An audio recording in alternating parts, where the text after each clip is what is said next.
posibilidad ng tagumpay o kabiguan, ng ligaya o lungkot. Kaya marapat lamang na tanggapin si Jesus bilang tagapagligtas at Panginoon. At matapos yun ay panariwain ang katapatan at paglapit sa Kanya bawat araw o day by day. Ang day by day ay naglalayong umalalay sa pang-araw-araw na pamumuhay. Narito po si Kuya Ed Lapis sa mensaheng pinamagatang 7 Steps for a Blessed Life.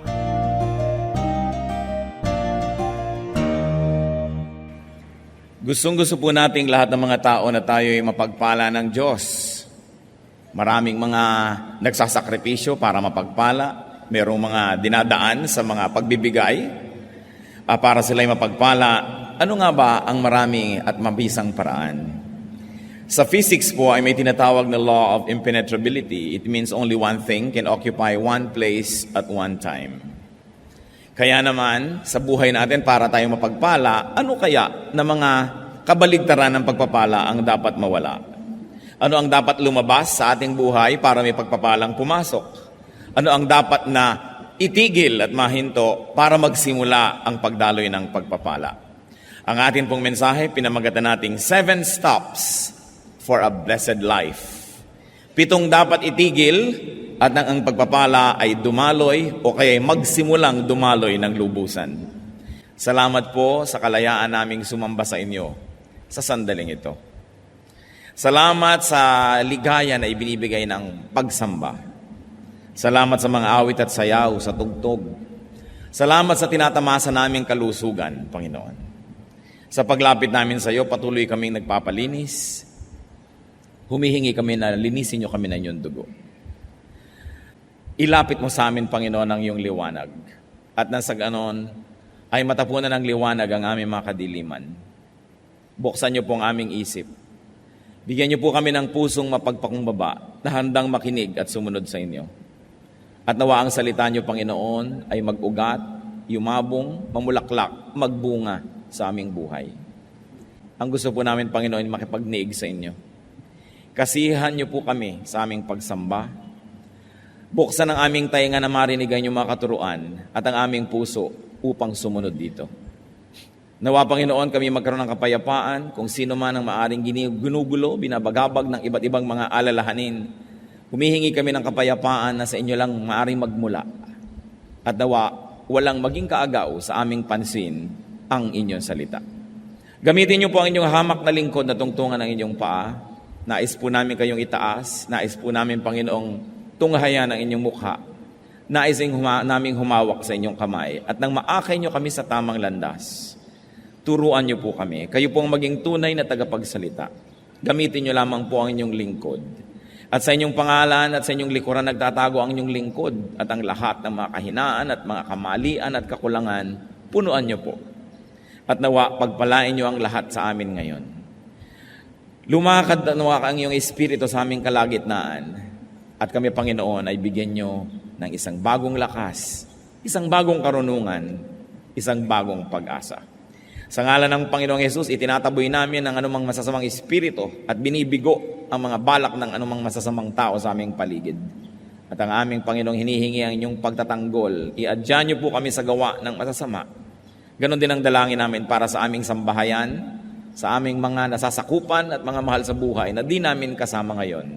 Nawa kayo rin pong mag-ingat sa kanila. Nawa ang kapayapaan nyo'y maghari sa aming puso at ang salita nyo matanim na parang mabuting binhi. Hinihiling namin na inyong presensya at kami nananalig na inyong ibibigay ang hinihiling namin sapagkat ito ay aming Panginoong hinihiling sa pangalan ng iyong anak, ang aming tagapagligtas na si Jesus. 7 Steps for a Blessed Life. Sabi po sa Jeremiah 7 verses 5 and 7, "If you really change your ways and your actions, then I will let you live in this place." Isang kondisyon ay binigay ng Panginoon sa mga tao kung talagang magbabagong loob kayo, papalitan ninyo ang inyong mga pamamaraan, hahayaan ko kayong manahan sa lugar na ito. At natural ang pinag-uusapan po ay isang bayang pinagpala, isang sitwasyon sa buhay na punong-puno ng pagpapala ng Diyos. Kaya sabi niya, if you change your ways, I will bless you. We want blessings, we must be ready to follow the rules and to play it by the book. Isang-isa pong dapat nating itigil kung ito hindi pa natin lubos na naititigil para ang pagpapala ay magsimula is to stop childish thinking. Tigilan ang pag-iisip bata. Pwede nating mithiin na magmukhang bata, hindi naman siguro masama. Pero ang mag-isip bata ay dapat ng talikuran because it is limited, simplistic, and selfish. 1 Corinthians 14:20, brothers, stop thinking like children. In regard to evil, be infants, but in your thinking, be adults. So, atin pong bigyan ng diin, in regard to evil, be infants. Sa lahat ng bagay na may kaugnayan sa kasalanan at kasamaan ay maging isip bata, maging isip musmos. Walang alam, inosente, malinis. In fact, infants are younger than children. So better and cleaner and purer than children is what God requires. And in regard to thinking, be adults. Sa paggawa ng masama, walang muang. Subalit sa pag-iisip ng tama, tayo dapat ay mistulang mga may karanasan, marurunong na at may edad. In other words, the Bible is asking for maturity, for a kind of thinking that is understanding and accommodating. Ano pong application nito sa ating buhay ngayon? Tayo po ba ay nag-iisip bata pa? Kung minsan, ay marami tayong mukha at anyo. Pagka ang kaharap mo itong grupo ng mga taong to, ikaw ay mature. Subalit may mga tao na pag sila ang kaharap tayo, nagbabata-bata ang pilit. Pinipilit natin na tayo yung inuunawa, tayo lagi yung inaasikaso, tayo lagi ang iniintindi. Sabi, kailangan na tayo mag-mature sa maraming paraan. One of the saddest things that you can ever discover is not seeing people for a long, long time, and then after many years, when you see them, to discover that they have not matured at all. Hindi umidad sa pag-iisip. Tumanda lang ang itsura, dumami lang ang mga bilang ng taon, subalit hindi tumanda ang pag-iisip. Sabi nga nila, hindi baling tumanda basta may pinagkatandaan. At nakakalungkot po, may mga tao na kahit ilang dekada na ang lumampas sa kanilang buhay, ganun pa rin mag-isip. Ganun pa rin kakitid ang isip. Ganun pa rin karami ang mga hinihingi na bata lang dapat ang humihingi. Laging siya ang inuunawa. Paano po ba mag-isip ang bata? Siya lagi, pagka nagugutom, iiyak. Kailangan itigil mo lahat ng iyong ginagawa para siya pakanin. Pagka meron siyang hindi gusto, iiyak. Dadaanin ka sa iyak, iba-blackmail ka. Emotional blackmail. Hindi siya marunong magpakain sa sarili, papakainin mo pa. Hindi siya marunong magligpit ng kanyang mga kalat, ipagliligpit mo pa. Hindi niya maipagtanggol ang kanyang sarili. Subalit ang mga tao po na nagmamature, nababaligtad, nalalaman mo na nagmamature na ang iyong anak, ang iyong pamangkin, ang mga bata, kung tumitigil na sila unti-unting kailangang laging alagaan, at pagkatapos natututo sila na maging responsable, at pagkatapos sila na ngayon na nag-uumpisang mag-alaga sa iba, sa mga nakakabata, sa kanila o sa mga sobrang matatanda na, then we really show signs of maturity. Kahit po sa ating espiritualidad, kung lagi ka na lamang na kailangang ipanalangin, kailangan ka laging paalalahanan, ligaw-ligawan para umattend sa worship, sundu-sunduin, ibig sabihin, isip bata pa tayo. Kasi tayo pa yung inaalagaan. Pero dapat dumadating na sa panahon na tayo naman naghahanap ng aalagaan. Sino naman kaya ang aalagaan ko? Ano naman kaya ang gagawin ko para makapag-alaga ng iba? Napakahalaga na gumraduate tayo from being childish to maturity. At ang ating dalangin sa Panginoon, bawat isa po tayo ay makapag-isip-isip, saang larangan ng buhay kaya ako immature? Sapagkat yung pong mga immature o isip bata, sila ang kahuli-hulihang nakakaalam na sila isip bata. Kaya kung sa palagay nyo po ay hindi kayo isip bata, baka tayo yung kandidatong mag-isip na isip bata tayo. Kaya siyasatin ang sarili. Isa pa pong dapat itigil is to stop ways that do not work. Tigilan ng ating mga pamamaraan na talagang nagasgas na pero hindi naman tumatalab. May mga pamamaraan tayo ng pakikitungo sa ating magulang, hindi naman tumatalab. Ganon din pakikitungo sa asawa, sa anak. Mga pamamaraan at ng pamumuhay, pero wala namang epekto. Hindi naman nagbubunga ng mga gusto natin. Dapat nating palitan yan. Sa 1 Timothy 5:23, ano po ang payo ni Paul kay Timothy? Stop drinking only water and use a little wine because of your stomach and your frequent illnesses. Baka naman yung mahilig sa inyo maglasing, biglang ito ngayon ang inyong favorite verse. Hindi naman paglalasing ito, yung wine, yung table wine, nakasabay sa pagkain. Yung wine na ininom din ng Panginoon doon sa Lord's Supper. Hindi nakalalasing na inumin, kundi kasabay ng pagkain, lalong-lalo na doon sa Mediterranean area. Sabi ni Paul, alam mo na yung kaiinom mo lang ng tubig hindi tumatalab, yung sakit ng tiyan mo hindi gumagaling, ay tigilan mo ang pag-inom lang niyan at uminom ka ng kaunting wine at nang sa gayon ay gumaling ang iyong karamdaman. Sapagkat alam niya naman nung araw, ang mga tubig ay galing sa mga balon, galing sa kung saan-saan, maaaring may dalang sakit. At dahil itong mga missionary ay kung saan-saan umiinom, kung saan-saan nakakarating, maaaring kung ano-anong mga karamdaman ang natatanggap nitong katawan ni Timothy. Kaya sabi ni Paul, huwag na muna yan ang iyong inumin because obviously it doesn't work. Bagamat ang pinag-uusapan po dito is a purely medical issue, maaari tayong kumuha ng inspirasyon sa verse na ito para sabihin, ano ba ang mga iniinom kong dito matalab? Ano ba ang ginagawa ko sa buhay na hindi naman nagbubunga ng kanais-nais?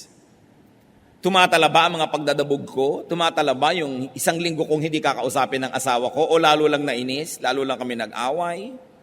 Tumatala ba ang aking psychology na ginagamit sa aking anak o baka hindi naman? Epektibo ba ang aking paraan? Sa kakuriputan ko ba, sa kadamutan at sa katinoan, yumaman na ako? Lumuwag na ba ang aking buhay o hindi naman? Baka kailangan palitan na yung paraan na yan. Kasi yung iba sa sobrang nilang kakuriputan, sa sobrang pag-iingat sa sarili at paglalaan sa kinabukasan, wala't wala rin naman, wala pang kaibigan, wala pang nagmamahal. At kung biglang nanigas at namatay, walang dadampot para man lang maglibing. So, epektibo ba ang ating paraan? Kung tayo po yung mga panganay na anak, epektibo ba ang paraan natin ng pagdodomina sa ating mga kapatid o lampas na kayo ng 20, 30 years old? Abay, tama na yan. Kasi kung kayo ay 18 at ang kapatid nyo ay 10, dapat lang na leader kayo kasi ang dami nyong alam na di niya alam. Pero kung 28 na kayo at siya ay 20, konti na lang ang alam nyo na di niya alam. At kung 38 na kayo at siya ay 30, pareho na lang kayo ng alam. Sa katunayan, kung 58 na kayo at siya ay 50, baka marami na kayong nalimot at mas marami na siyang alam. Nagtataka ko kumisan pati sa magkakapatid, 80, 70, 60 years old na, hindi pa magtrato ng pantay-pantay. Sobra pa rin nang dodomina yung mga matatanda na akala mo higit lalo siyang maraming alam kaysa doon sa iba. Alam niyo po, dumadating tayo sa edad na nag-aabot-abot na yung mga alam na yan. Kaya, tama ba yun? Tama ba ang pamamaraan natin? Kumisan yung pressure na ibinibigay ng magulang sa mga anak, tama ba? Does it work? Yung mga kahigpitan natin, tumatalab ba? O yung sobrang luwag natin, maganda bang nagiging bunga? Dapat po tayong laging magsuri kung ang ating mga pamamaraan ay mabisa. And we should learn from this principle. Sabi ni Paul, stop taking only A because it doesn't work. Take B. What else should we stop? Stop when you have to give way. Kung kailangan magparaya, kailangan magbigay daan, kailangang magbigay ng espasyo para sa iba, maaari natin yang gawin. Stop talking to give way to inspired speakers. Stop being a hindrance to blessing. Stop hogging the limelight if an anointed person must be given attention. Kung minsan po, laging gusto natin tayo ang nangingibabaw, tayo ang nangunguna, tayo ang merong last say, tayo ang lagi na lamang merong final authority, mag-isip-isip tayo. Sapagkat yung karunungan, yung kahusayan, yung inspirasyon, ay naglilipat-lipat yan kung minsan ng puso sa paglakad ng panahon. Walang isang tao na siya lang may franchise to wisdom. Kahit pa nga siya ang pinakamatanda, kahit pa nga siya ang pinakamarunong dati, o kahit pa nga siya ang pinakamaraming pera. Dapat marunong po tayo magbigay. Kahit nga sa ministry, sabi sa 1 Corinthians 14:29-33, 2 or 3 prophets should speak, and the other should weigh carefully what is said. And if a revelation comes to someone who is sitting down, the first speaker should stop. For you can all prophesy in turn, so that everyone may be instructed and encouraged. The spirits of prophets are subject to the control of prophets. For God is not a God of disorder, but of peace.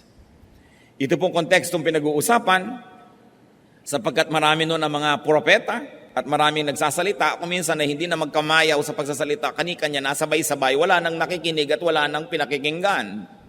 Kaya ang sabi ni Paul, kung merong isa na nakaupo at hindi siya ang nagsasalita, subalit may dumating sa kanyang inspirasyon, hayaan siyang tumindig at magsalita, at yung nagsasalita tumigil muna at umupo at makinig. Ang dapat lahat ay magkaroon ng pagkakataon na marinig at makinig, at nang sa gayon ang lahat ay mapagpala. Hindi natin kailangang laging dinodomina ang mga usapan. Kadalasan sa mga pamilya, sa mga magkakaibigan, meron ang parang isang dominant figure. Dapat ba nating katandaan na at kamatayan na yung ganon? Lagi na lang siya ang masusunod, lagi na lang siya ang bida. Dapat din tayo mag-isip-isip. At kung tayo po ay merong ganitong uri ng otoridad sa ating mga pamilya, sa ating mga nasasakop, ay magbago-bago na rin tayo ng sistema. Makinig naman tayo sa iba. Magtanong-tanong naman tayo, gusto nyo ba ito ang gagawin natin? Kakain tayo sa isang restaurant, ano bang gusto nyong kainin? Hindi ako na lang lagi yung order, komo akong magbabayad. Tinuturuan po tayo na magbigay daan sa kapwa. Sapagkat ang bawat tao binibigyan ng Panginoon ng kakayahan, ng karunungan.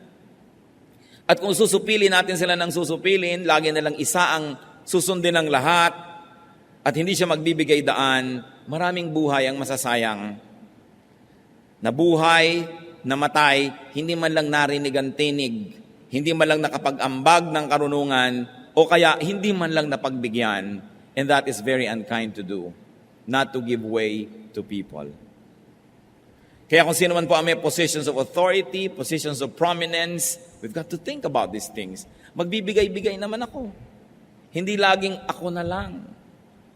At pag nangyayari po ang maituturing sa biglang tingin na maliliit na bagay na ito, doon lamang natin makikita yung Espiritu ng Diyos na kumikilo sa ating buhay. Na yung pala, ang tunay na kadakilaan ay yung pagpaparaya. Na ang tunay na tayog ng isang pagkatao ay yung pagbibigay daan sa iba. Hindi laging tayo ng tayo. Kahit kung minsan sa magnobyo, kung nakagawian na laging si babae ang nasusunod, tau-tauhan na lang yung lalaki. O kaya yung lalaki ang nasusunod, anino na lang yung babae. Hindi ganyan ang pakikisalamuha at pakikitungo. Kailangan tayong maging makipagkapwa. Kaya napakaganda po ng salitang Tagalog dyan yung makipagkapwa, kapwa, tao. Ano ba yung tao? Yun ang kahulugan ng lahat ng nilikha ng Diyos na mabubuti at maganda sa atin. Hindi tayo hayop, tayo'y tao. At kung ikaw'y nakikipagkapwa-tao, yung respetong gusto mong tanggapin ay ibinibigay mo rin sa iba. Kung gusto mong tumatahimik sila pag ikaw'y nagsasalita, ay tumatahimik ka rin pag nagsasalita sila. Kahit mas bata sila, kahit mas mahirap sila, kahit mas mababa ang ranggo, dahil sila'y kapwa-tao. Pareho lang tayong may kaluluwa, may damdamin, may espiritu, parehong nilikha ng Diyos, parehong nalulungkot at natutuwa, parehong may mga pangarap at mga hangarin. At kung pagbibigyan po natin ng mga ganyan, lalo tayo halimbawang may mga kapangyarihan, mga amo, ikaw na lang may karapatang magkaroon ng sakit ng ulo. Ikaw na lang may karapatang magkaroon ng mood. Ikaw na lang may karapatan na magpahinga. Kaya nga po yung mga sensitive na mga amo o mga employers, sinasabihan din niya, maski household help o bining, pag may isang umaga no gumising kang napakasama ng pakiramdam mo o hilo ka o masakit ang ulo mo, sabihin mo. At pagtatrabahuhin pa rin kita. Ganon kaya yon? Di sabihin mo para makagawa kami ng paraan. Kung kailangan mong humiga, maghapon. Paminsan-minsang nangyayari, kailangan binibigyan natin ng pagkakataong maging kapwa-tao, yung tao. Kasi lalo sa atin po, napakahirap sa ating mga household staff. Hindi na sila makadaing. Maliban na lang siyempre nangingisay at naninigas na talagang emergency case na, yun, malalaman na ng employer. Pero kung basta medyo may konting nararamdaman, medyo nahihilo-hilo, malay pa ba natin, natatanong ba natin? Magbibigay daan tayo. Hindi laging tayo lang. Kung sa sanlibutan ay nangyayari ang ganyan, hindi marapat mangyari sa mga anak ng Diyos. because we are a royal priesthood, a holy nation, a people who belong to God. Na dapat nakikita hanggang sa mumunti nating pakikitungo sa ating kapwa, yung tayog ng salita ng Diyos. Meron pa pong isang dapat tigilan, stop judging others. Tumigil tayo ng paghuhukom at paghuhusga sa kapwa, lalong-lalo at kakaiba ng ating paniniwala ang paniniwala nila, kakaiba ng ating mga pananaw at paninindigan ang sa kanila, dapat tigilan natin ang pagsabing mali sila at tayo lang ang tama. Dapat nating tigilan ang pagsabi sa mga taong sila ay naliligaw dahil lamang hindi tama, hindi landas natin ang kanilang sinusunod.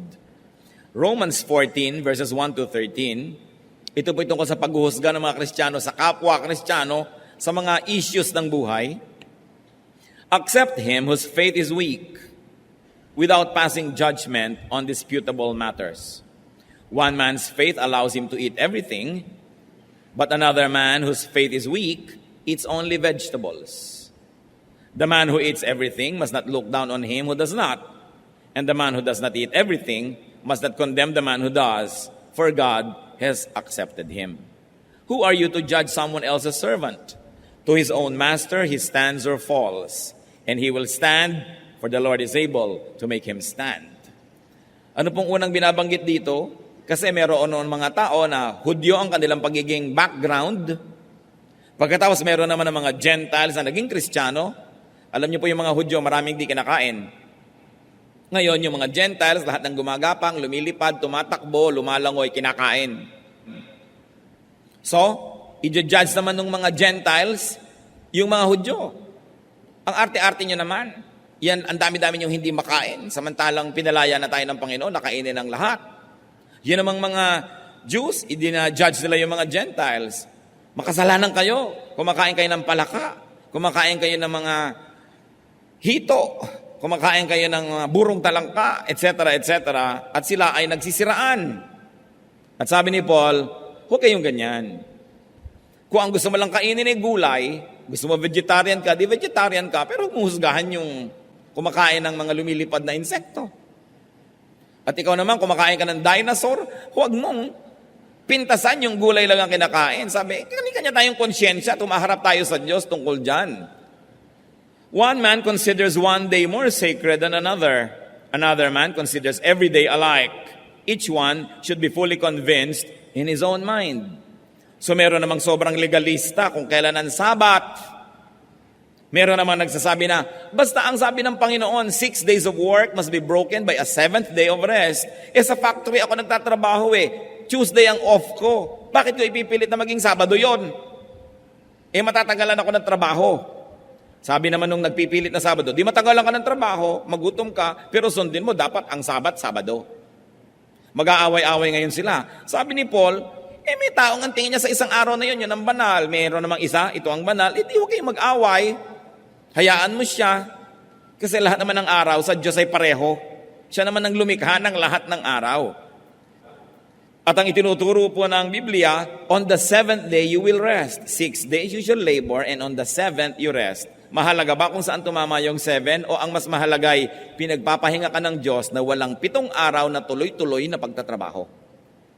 Magpapahinga ka. Kaya po ito'y pinag-aawayan ng maraming tao maging hanggang ngayon. Nalilimot nila itong sinasabi ni Paul dito na huwag kayong manghusga. Kung sa kanya yun ang banal, di yun ang banal. He who regards one day as special does so to the Lord. He who eats meat eats to the Lord, for he gives thanks to God. And he who abstains does so to the Lord and gives thanks to God. For none of us lives to himself alone, and none of us dies to himself alone. If we live to the Lord. And if we die to the Lord. So whether we live or die, we belong to the Lord. For this very reason, Christ died and returned to life, so that he might be the Lord of both the dead and the living. Then you, why do you judge your brother? Or why do you look down on your brother? For we will all stand before God's judgment seat. It is written, as surely as I live, says the Lord, every knee will bow before me, every tongue will confess to God. So then each of us will give an account of himself to God. Therefore, Let us stop passing judgment on one another. Instead, make up your mind not to put any stumbling block or obstacle in your brother's way. So first of all, on dietary issues, sinabi, kanya-kanya yan. Sapagkat sa Old Testament, maraming regulasyon. Sa New Testament naman ay pinalaya ng Panginoon ng mga tao. Sabi niya, it's not important what gets into the mouth, but what gets out of it. So, alin ba doon sa dalawang susundin mo? Nasa iyong pananalig kasi hindi yon may kinalaman sa iyong kaligtasan. Meron naman on special day issues. Meron mga Kristiyano, aawayin yung mga gustong magsabit ng parol pag Pasko. O ba't ka naglalagay ng Christmas tree? Pagan yan, evil yan. Wala akong kinalaman sa paganism nung araw. Naglalagay lang ako ngayon, pampasaya. Parang nagdagdag lang ako ng ribbon sa aking damit o buhok, huwag mo sabihing evil to. Sapagkat yung mga bagay na yon ay pang-ibabaw, hindi naman nang pumapasok sa loob ng puso. On feasting or fasting. Sabi, kung ikaw ay kain ng kain, nagpapasalamat ka naman sa Diyos at kinikilala mo sa Kanya galing yon, di tinatanggap ka ng Panginoon. Gusto mo namang mag-ayuno at nagpapasalamat ka rin sa Diyos sa pag-ayuno mo, di tinatanggap ka rin ng Panginoon kung ano ang konsyensya mo na hindi lumalabag sa salita ng Diyos. Kasi pareho naman yan na may makukuha kang verse na nagsusupport Ibig sabihin, malawak yung pwedeng pagkilusan ng Kristiyano at pagkunan ng kanyang pagbabasihan ng kanyang ginagawa. Hindi katulad ng marami, naglalakad lang o na doon sa gitna ng kalsada na may puting linya, samantalang ang lapad-lapad ng kalsada. Merong mga Kristiyano, ganun Ang lapad-lapad ng mundo, ang dami-daming pwedeng gawin, napakalimitado ng ginagawa sa sobrang pagiging bookish. While it is not wrong to walk in the center of the road, especially if it's a pedestrian road, but you can move to the left and to the right with God-given freedom. And those who would like to walk on the left side or the right side should not be judged by those who walk only in the center.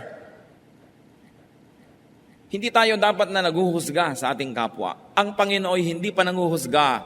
Hanggang ngayon, ang Panginoon ay tagapagligtas pa rin. Kailan pa siya magja-judge? Pagbalik pa niya. O kaya, pag tayo'y namatay, kung alin man doon ang mauna, pero habang buhay pa tayo, hindi pa tayo hinuhukuman. So bakit ngayon tayo maghuhukom at maghuhusga sa ating kapwa? Pagka meron siyang ginagawa, sabihin natin, God is not yet finished working on him or her. Hindi pa tapos ang Diyos sa kanya. Kaya mga iba, bakit nasa choir yan? Di ba meron pa yung ganito, ganong kasalanan? Hindi pa tapos ang Diyos. Kasi kung tapos na ang Diyos sa kanya, ting, mawawala na siya. Nandun na siya sa kabilang buhay. Hindi pa siya graduate sa buhay na ito.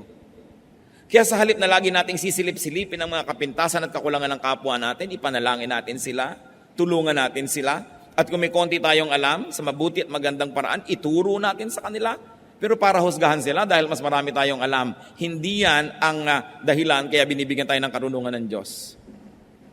Binibigyan tayo ng karunungan para higit tayong maging mahinahon, maunawain, matulungin, hindi para maging mapagmataas.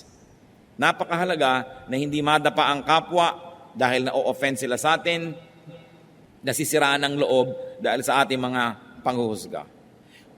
We should stop measuring people only by our standards. Katulad din ng sinigang. Matabang ang sinigang mo. Sa ganyan ako magsigang Yan ang sinigang ko. Hindi yung ito ang sinigang dapat, ito dapat ang lasa ng ganito. Kasi kanya-kanyang pangluluto, kanya-kanyang nahiligan. Hindi naman moral issue yan para pagtalunan. Kaya dapat marunong din po tayong magbigay ng daan sa ating kapwa. Ba't natin pinag-uusapan ng ganito mga bagay? Sapagkat itong mga bagay na ito ang napapabayaan ng maraming Kristiyano. Sa ulo ang lahat ng Ten Commandments, ang lahat ng doktrina sa buhay. Pero sa ganitong mga bagay, tayo nadadapa at nagkukulang. Ano pang dapat nating tigilan para ang buhay natin ay mapagpala? Stop grumbling. God has constantly taught against grumbling. Yung reklamo ng reklamo, katsang ng katsang, maraming comment, hindi na siya masaya, magre-reklamo pa para lumungkot din ang kapwa na sana'y masaya na, napalungkot pa niya. Laging maraming mga puna, maraming pintas, dapat na itong itigil. Alam niyo kung bakit ito pinagdidiinan? Kasi 99% ng mga Kristiyano guilty pa dito. Walang tigil ng karareklamo. Walang tigil ng kahahanap ng maipipintas, ng mga kasiraan. Samantalang dapat hinahanap natin kung ano yung mabuti, kung anong maganda, kung anong mapupuri. Kung ano ang pagpapala na naroon na. John 6:43, "Stop grumbling among yourselves," Jesus answered. At isa ito sa mga paulit-ulit na turo sa Biblia, Old or New Testament alike. Stop grumbling. Wives, what are you grumbling against your husband? Ano ang mga reklamo niyo at mga katsang-katsang tungkol sa inyong asawa na para bang pwede pa kayo magpalit? Habang nagre-reklamo ka ng nagre-reklamo, yung reklamo mo lalong lumalaki, lalong lumalalim, lalong tumitibay, kaya lalong nagkakaroon ka ng dahilan para magreklamo.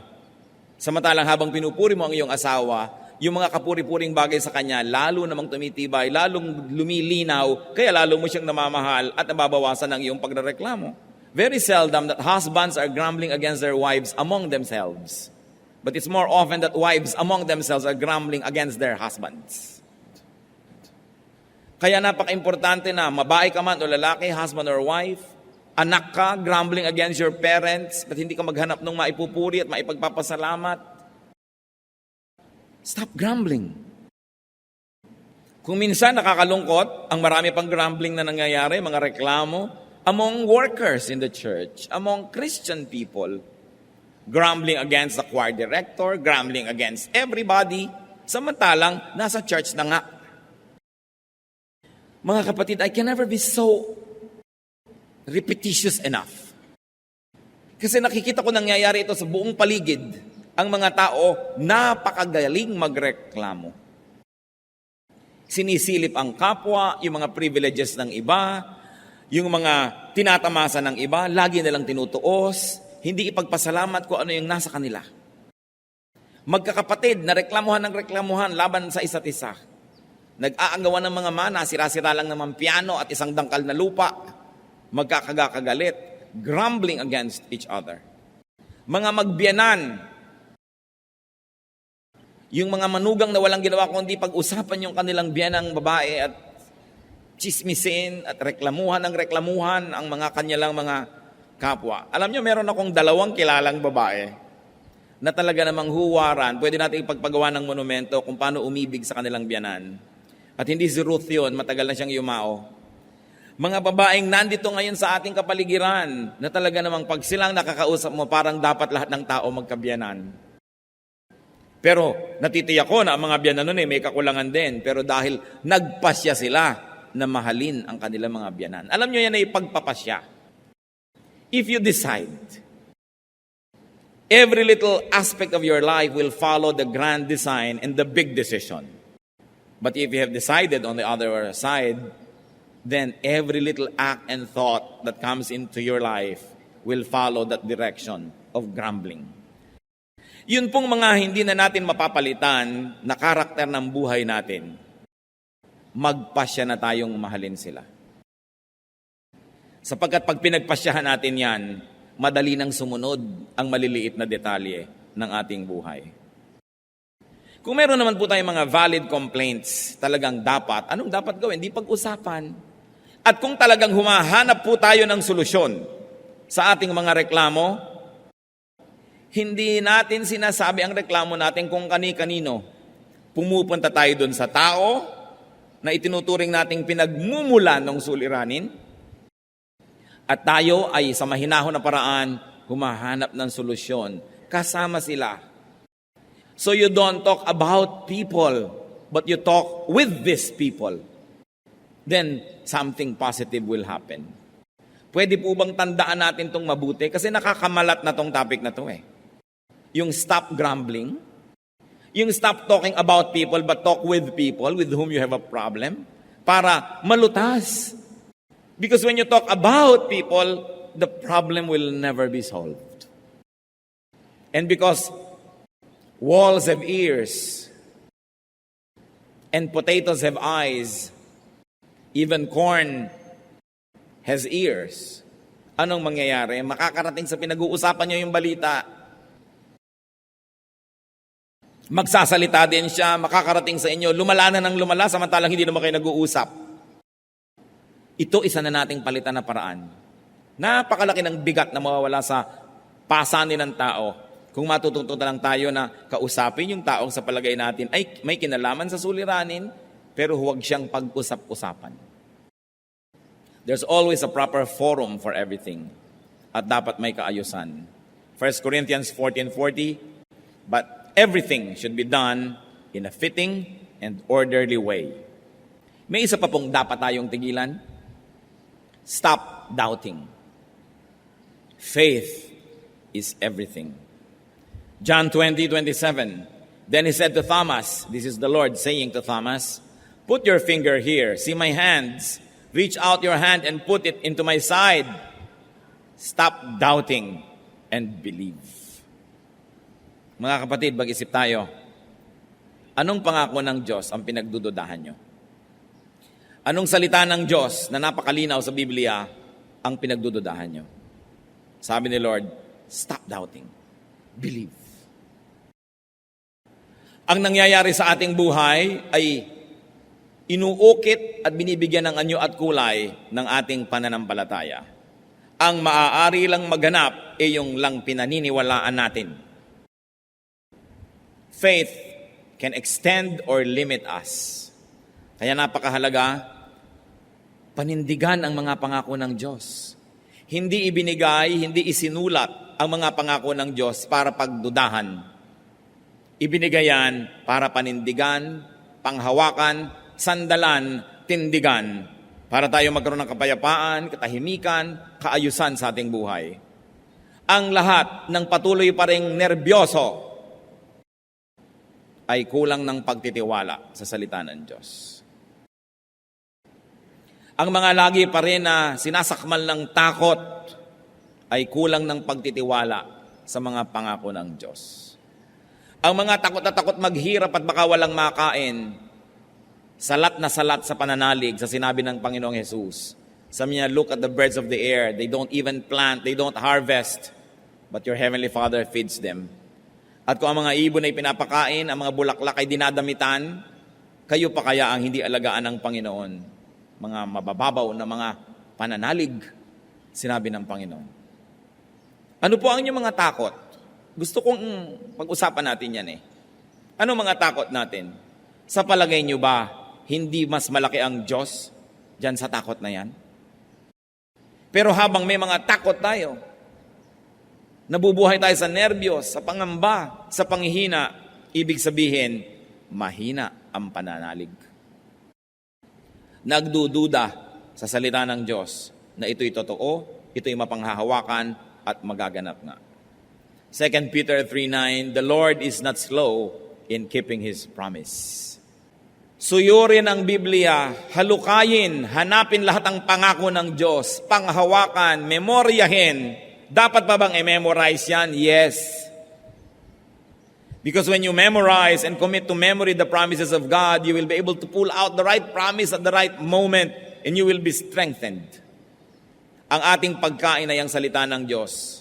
Hindi ba sabi ni Satanas kay Lord, kung talagang Diyos ka, gawin mo mga pagkain niya mga bato. Sabi niya, man does not live by bread alone, but by every word that comes from the mouth of God. Anong isa sa mga kahulugan niyan? Ang pagkain natin ay ang salita ng Diyos.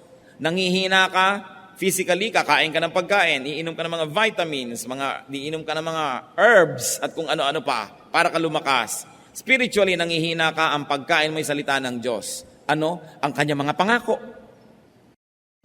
Ay, maaalala ko yung pangako na yun ng Diyos, kakainin ko ngayon yung pangako na yun. Malakas na ako kasi kumain ako ng tama kong kainin. Kaya yung panghihina, isa lang po yan na sintomas na tayo'y mahina sa pananampalataya. Ang mga anak ng Diyos ay victorious because God is victorious. Malalakas ang loob dahil kakampi natin ng Diyos. Masisigasig, hindi lalampalampa, hindi hihina-hina. It is the devil who comes to steal, to kill, and to destroy. But Jesus says, I have come that you may have life and have it to the full. A full life. Don't just exist. Get a life, a full life. At kailangang panghawakan natin literally ang mga pangako ng Diyos. Pag sinabing ganon, gawin. Pag sinabing tigil, tigil. Pag sinabing go, go. Pag sinabing this is my promise, claim it. Nothing happens to people who do not believe. Kahit sa mga imbensyon, nakaka-imbento yung mga tao na naniniwala sa kanilang magagawa. Kahit yung mga unang mga taong tumawid sa dagat Pasipiko nung kauna-unahang mga panahon, naniwala silang magagawa nila yon. Yung umakyat niya sa mga Mount Everest, naniwala silang magagawa nila. Pero yung mga, naku, hindi pwede yan, mahirap yan, talagang walang nararating. Kahit yung mahihirap na tao na napaasenso ang sarili sa tulong ng Diyos, dahil naniwala silang magagawa nila, habang lahat ng kanilang mga kaibigan ay nag-give up na at nag-adik-adik na lamang, may mga nagpilit pa rin mag-aral, pinilit magsikap, ngayon umasenso sa buhay dahil naniwala sila. Yung paniniwala natin ang bubuo o sisira sa ating buhay. Kaya kailangang paniwalaan. Pati po ang ating mga anak, kung naniniwala tayong sila'y mahusay, naniniwala tayong marami silang magagawa, nagiging mahusay at maraming ang nagagawa. Pero pag naririnig kayong, yung anak ko na yan, bubing yan eh. Walang pag-asa. Ganyan lang, nagiging ganun ang performance nila. Kasi sila man na nawawala ng pananalig sa sarili. Kasi sinira na natin ang loob. At kung may isa pa tayong dapat pag-usapan ngayon, na dapat tigilan, stop sinning. Remember the law of impenetrability. Only one thing occupies one place at one time. So anybody who sins has no space for holiness. And if there's no space for holiness, there's no space for God. If there's no space for God, there's no space for blessedness, for victory, or for fruitfulness. 2 Corinthians 5:17. If anyone is in Christ, he is a new creation. The old has gone. The new has come. Ilang beses na dapat nating bigkasin, basahin, usal-usalin ang mga salitang ito bago lubos nating maunawaan. Na ang isang taong na kay Kristo ay isang bago ng nilalang. Pero marami nagsasabi, born again ako, bagong nilalang, new creation, pero old habits, old sins, old ways. A new spirit is not compatible with old sinful hearts. There has got to be renewal all the way. Matthew 9:17, neither do men pour new wine into old wineskins. If they do, the skins will burst, the wine will run out, and the wineskins will be ruined. No, they pour new wine into new wineskins, and both are preserved. Napakaganda po ng talinghaga na ginamit. Kung may bagong alak, hindi pwedeng ilagay sa lumang sisidlan na usually mga leather, mga skin ng hayop. Sapagkat sasabog lang yon kung may bago kang ilagay. Sabi, lumang sisidlan, lumang alak. Bagong alak, bagong sisidlan. Bagong espiritu, bagong puso. Bagong tao, bagong buhay. Napakasimple ng analogy. There should be new ideas, new ministries, new actions if we have a new heart. 1 Corinthians 15:33-34. Do not be misled. Bad company corrupts good character. Come back to your senses as you ought and stop sinning. New life, new friends. New lifestyle. At kung tayo may nakikitungo sa mga dati nating mga pinakitutunguhan, ay dahil lamang gusto natin silang akayin sa tama, hindi para mulit-muli nila tayong hilahin pababa. At kung nakakahalata tayo ng ating mga dating mga kapalagayang loob ay hinihila tayo pababa, dapat kahit man lang pansamantala na tayo'y umiwas sa kanila hanggang tayo'y maging malakas, hanggang dumating tayo sa punto na gano'n na tayong kalakas na pag tayo nakikisalamuha sa kanila'y sila ang nahihilan na natin pataas. Pero hindi maaari na umasa tayo na magkaroon ng bagong buhay, pero lahat ng mga luma nating mga pakikitungo na may kasamaan, kamalian at kasalanan ay ipagpatuloy pa. Meron pa nga nakikiusap sa akin, Pastor, pwede po ba tayo mag-Bible study sa aming bahay? Saang bahay? Sa bahay po namin ni ganon. Panginoon kong Diyos, ikaapat mo ng asawa yan. At buhay pa yung 1, 2, 3. Ngayon, gusto mo mag-Bible study tayo sa bahay nyo. E di para ko na ngayong in-recognize itong relasyon na ito. Gusto mo pala mag-Bible study, tanggal-tanggalin mo muna sa buhay mo yung 2, 3, 4. At pag-ayus-ayusin mong yung buhay. Kasi oras na nakasanayan na yon, hindi na mahapdi, hindi na masakit. Ang kasalanan na inaalagaan ay wala ng kirot. At katunayan yan, pag nakasanayan ng kasalanan, pag tinatanggal mo, dun pa ngayon makirot. Pero parang isang bulok ng ngipin, ayaw mong ipabunot sa dentista dahil masakit ang pagbunot. Kaya pagtsatsagaan mo na lang na buong buhay, sumasakit-sakit. Sa buhay po natin, kuminsan kailangan ng drastic surgical procedures. Merong dapat pinuputol. Hindi na pinag-iisipan pa, lalo't malinaw na inuutos ng salita ng Diyos na dapat tanggalin sa ating buhay. Kaya nga po yung isang taong pinagaling ng Panginoon, nung makita niya muli doon sa may templo, sa John 5:14, later Jesus found him at the temple and said to him, "See, you are well again. Stop sinning, or something worse may happen to you." Para po tayo tulad ng taong ito, may sakit, may karamdaman, pinagaling na ni Jesus. Sabi niya, aba, magaling ka na pala, ha? Di ba't pinagaling kita? Opo. Sabi ni Lord, tigil-tigilan na ang mga kasalanan, ang pagkakasala, dahil maaring may mas masahol pang mangyari sa iyo kaysa nung bago kita pinagaling. Stop sinning, or something worse may happen to you. That is from the mouth of the Lord. At sa palagay nyo, ito'y isinulat sa Biblia para lang tingnan natin as history. No, this is current events because this is universal message. It's telling us, stop sinning, or something worse may happen to you. So do not just wish and pray for blessedness. Take concrete steps. Stop childish thinking. Stop ways that do not work. Stop to give way to others. Stop judging others. Stop grumbling. Stop doubting. And very importantly, stop sinning. And when we stop these things, we begin to go for glory. Because only one thing occupies one place at one time. Unless you stop doing wrong, you cannot begin doing right. Heavenly Father, thank you for your reminders. Salamat sa kabutihan nyo. Salamat sa mga paalala. Dalangin namin, ito man lang 7 na pinag-usapan, huwag mawala sa aming alaala. Maipamuhay namin. At Panginoon, kami po'y pumuposisyon doon sa daanan ng iyong pagpapala. Sa pagsunod namin sa iyong mga salita, isinasahod namin ang aming mga kamay para tumanggap ng iyong mga pagpapala. Nawa ay dinggin mo ito at nawa ang pagbabago'y makita mo sa amin at nang sa gayon, batupad ang mga mabubuti mong hangarin sa amin. Mga kapatid, panandalian tayong magbulay-bulay. Kung alin man sa 7 ang dapat bigyan ng madiin na pag-iisip, mag-isip-isip. Humingi ng kapangyarihan sa Diyos na siya'y ating masunod. At nawa magkaroon tayo ng tunay na isang buhay na punong-puno ng pagpapala.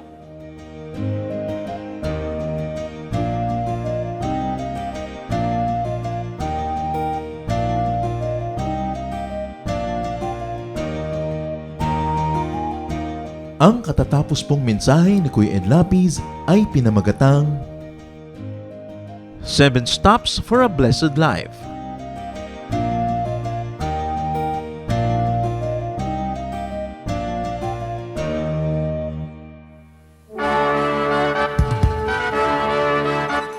Halina't sama-samang sumamba at magdiwang sa Day by Day Jesus Celebration kasama si Kuya Ed Lapiz.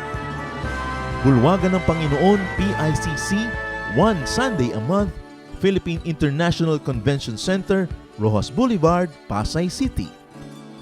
All other Sundays sa mga Day by Day mini bulwagan ang pagtitipon.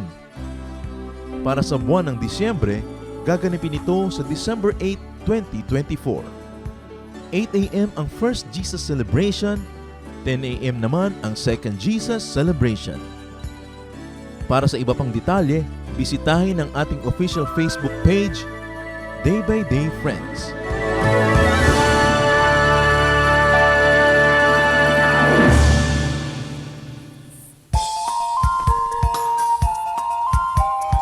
Hi everyone! Ako po si Pastor Joe Marie Di Palio. Inaanyayahan ko po kayo na dumalo sa Jesus Celebration ng ating Day by Day Valenzuela.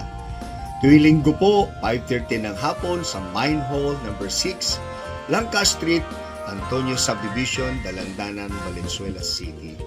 Para po sa ibang mga detalye ng schedules and location, narito po ang ating contact details.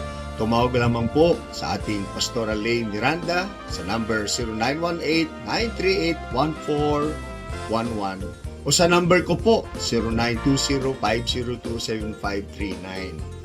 Halina't magsaya at ipagdiwang natin ang ating Panginoong Jesus.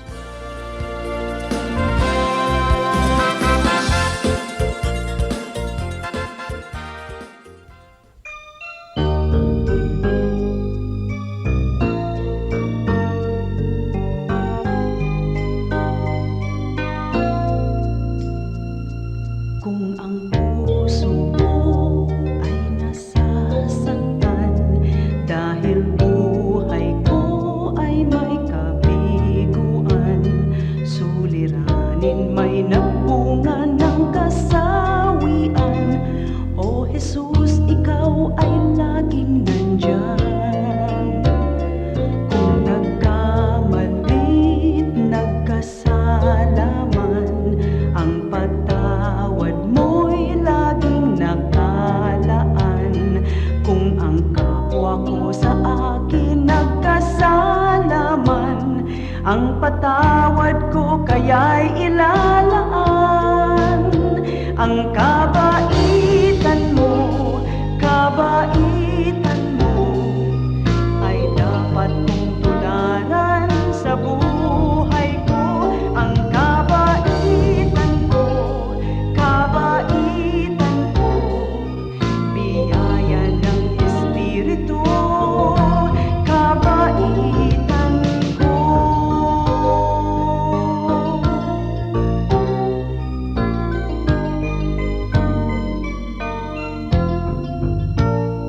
Kung nagkamali't nagkasala man, ang patawad mo'y laging nakalaan. Kung ang kapwa ko sa akin nagkasala man, ang patawad ko kaya'y ilalaan. Ang kabaitan mo ay dapat mong tularan sa buhay ko. Ang kabaitan ko, biyaya ng Espiritu, kabaitan ko.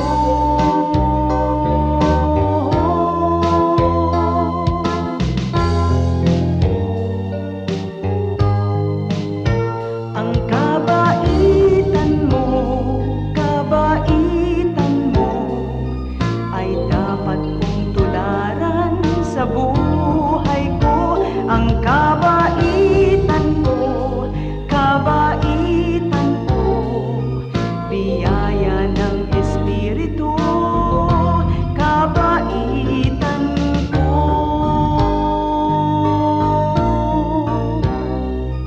Biyaya ng Espiritu, kabaitan ko.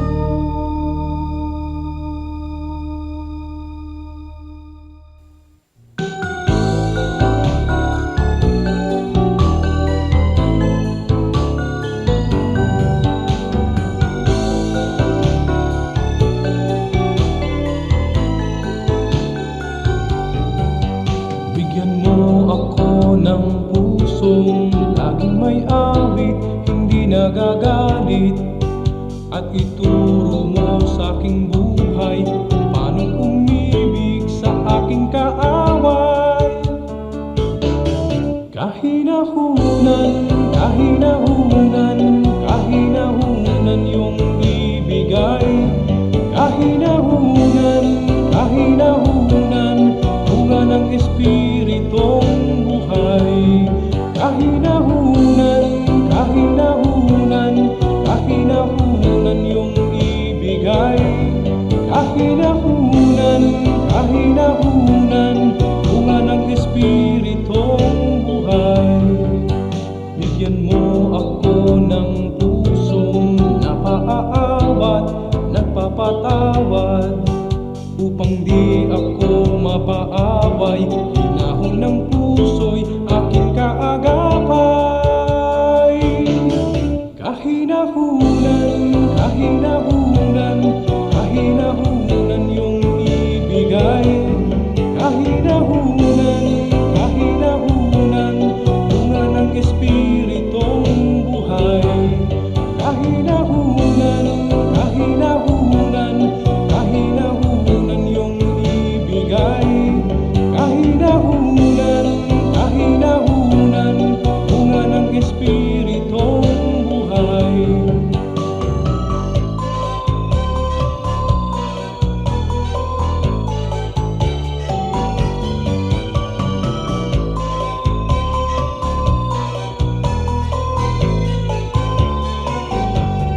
Kahinahunan, kahinahunan, kahinahunan yung ibigay.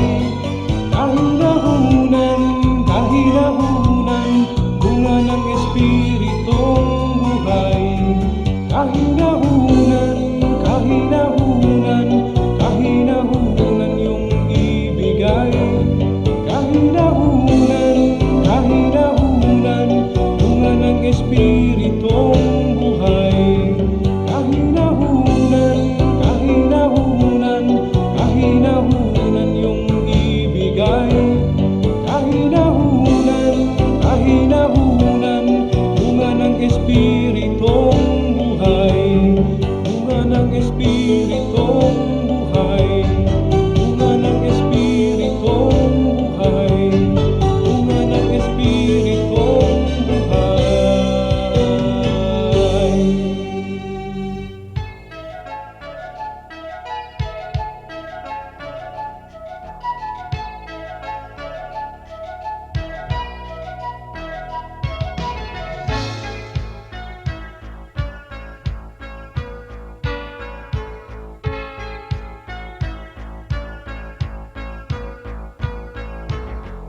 Ang nais mo'y kagalakan, kay Jesus matatagpuan.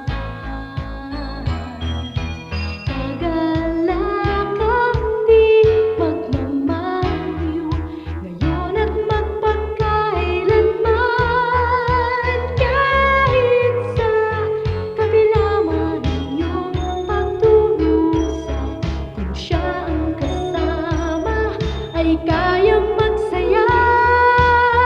Kagalakan ang puso ay makakamtan, pag si Kristo sa buhay ang iyong paglingkuran. Kay ganda ng mundo kung malalaman mo na siya'y laging nagmamahal sa'yo.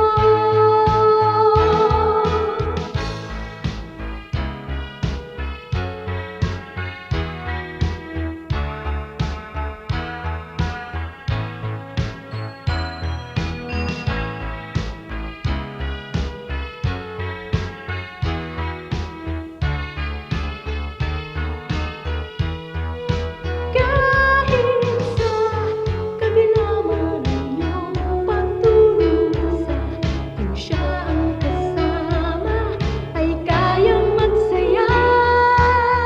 Kagalakan ng puso ay makakamtan, pag si Kristo sa buhay ang iyong paglingkuran. Kay ganda ng mundo kung malalaman mo na siya'y laging naghihintay sa'yo. Kay ganda ng mundo kung malalaman mo na siya'y laging nagmamahal sa'yo.